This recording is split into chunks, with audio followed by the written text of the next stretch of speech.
long levers and a nice swing of the bat all the way for half a dozen. প্রথমবারের মতো কানাডার global টি-20 খেলতে নেমে বড় ভাই সাকিব আল হাসানকে ছাপিয়ে গেলেন শরীফুল ইসলাম। যদিও তাতে খুব একটা লাভ হয়নি, হার নিয়েই মাঠ ছাড়তে হয়েছে এই দুই বাংলাদেশির। মন্ট্রিয়াল টাইগার্সের বিপক্ষে সাকিব শরীফুলের দল বাংলা টাইগার্স হেরে গেছে 33 রানের ব্যবধানে।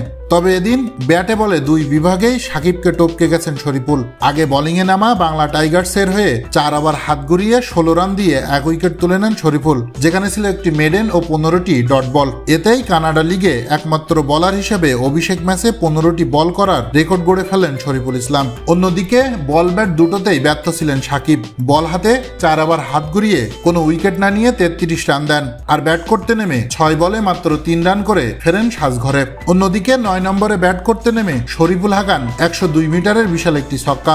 এক ছক্কায় 4 বলে 8 রানে থাকেন অপরাজিত। শেষ পর্যন্ত 190 রানের লক্ষ্যে 33 রানের হার সঙ্গী হয় বাংলা টাইগার্সের।